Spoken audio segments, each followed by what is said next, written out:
हमारी भी जिंदगी गुजर जाएगी, वक्त के फिरौनों की भी जिंदगी गुजर जाएगी, लेकिन फैसला जब खुदा की बारगाह में, ये तो वक्ती चीज है, इसके ये तो ड्यूरेशन है। आज वही लोग जो वक्त के फिरौन दादा बने हुए थे, आज उनको चूंटियों की शक्ल में छोटा कर दिया गया। कहां ये गवर्नर हाउस, कहां ये वजीर आला हाउस, कहां ये GHQ, ये सारी फीकी और गंदी चीजें हैं। वक्त के फिरौन नमरूद सारे खत्म हो जाएंगे। मुक्का लहराने वालों को भी हमने चूजे जैसे बिस्तर पर मरता हुआ देखा। एक डॉन था हमारे पाकिस्तान में, मुक्का लहराता था अपना बूट दिखाकर, जलील होकर मरा। अब एक दुपट्टा लेकर फिर रही है और वो समझ रही है कि जनाब शरीफ लिखने से हम शरीफ बन जाएंगे। एक एक चीज का हिसाब होगा। ये कुरान की आयत। कादियानियों के दल्लाल, मिर्जाइयों के दल्लाल। उस लट्टू जोकर को देखो कैसे सलाम कर रहा था ट्रंप को। उस जोकर से कोई पूछे अभी जो हमला हो रहा है तो जोकर टट्टू, तो अब कोई बोलने की ताकत है? ये इन जलील फिरौनों का हाल इससे ज्यादा बदतर कयामत के दिन होगा। और अहले हक इस तबाही के बारे में भी मुस्कुराएंगे कि ये बेड़ियां हो या घसीटना हो, ये एक दिन खत्म हो जाएगा। तुम्हारी जिल्लत दुनिया देखेगी और हमारा उरूज भी फिर दुनिया देखेगी। वो तो दुनिया में अभी आप जाने, 1-2 साल गुजरने देखिए, फिर इनकी जिल्लत हो जाएगी। इसी मीडिया पर इनकी जिल्लत शुरू हो जाएगी। इससे पहले हम इन फिरौन ऐसे टट्टुओं का बहुत दफा हाल देख चुके हैं। ये ऐसे बदबख्त और मलऊन होते हैं, आपको बुलाकर बाकायदा मुज़ाकरात करते हैं लाहौर में, यहां पर ठंडा करने के लिए, मट्टी पाव के लिए, लेकिन ये इतने बड़े बदबख्त और मलऊन होते हैं, करते वही है जो उनको करना होता है। उलमा से झूठ बोलते हैं, चीफ सेक्रेटरी, होम सेक्रेटरी, ये सब टट्टू जो होते हैं, ये सिर्फ उलमा के साथ बैठकर धोखेबाजी करते हैं, वादा करते हैं, वादा लेते हैं, फिर करते वही हैं। लेकिन कुरान ने कह दिया है कि ये जुल्म खत्म होगा। दुनिया में भी तुम जिल्लत हो, बगैर प्रोटोकॉल के तुम घूम नहीं सकते हो, तो तुम्हारी आजादी पर 1000 दफा खुदा की लानत हो। वो एक शंटू था, वो दुबई के पासिंग रोड पर खड़ा हुआ अपने बेटे के साथ ट्रैक सूट पहनकर, उसका नाम इस मुल्क में नहीं लिया जाता था। तुम जलील होंगे इंशाअल्लाह, और खुदा तुम्हें जलील करेगा, और ये होगा।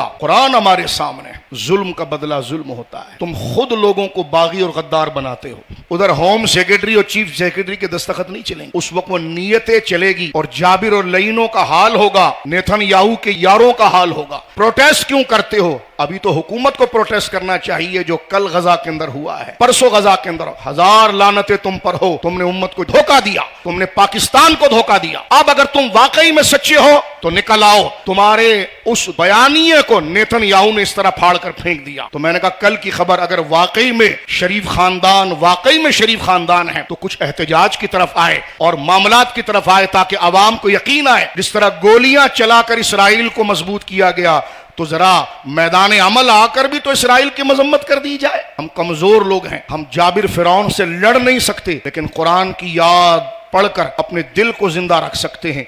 और हम ये कह सकते हैं, रियासत पर तुम्हारी हुकूमत है, लेकिन हमारे दिलों पर तुम्हारी हुकूमत कभी नहीं आ सकती, हमारी गर्दनों पर नहीं आ सकती।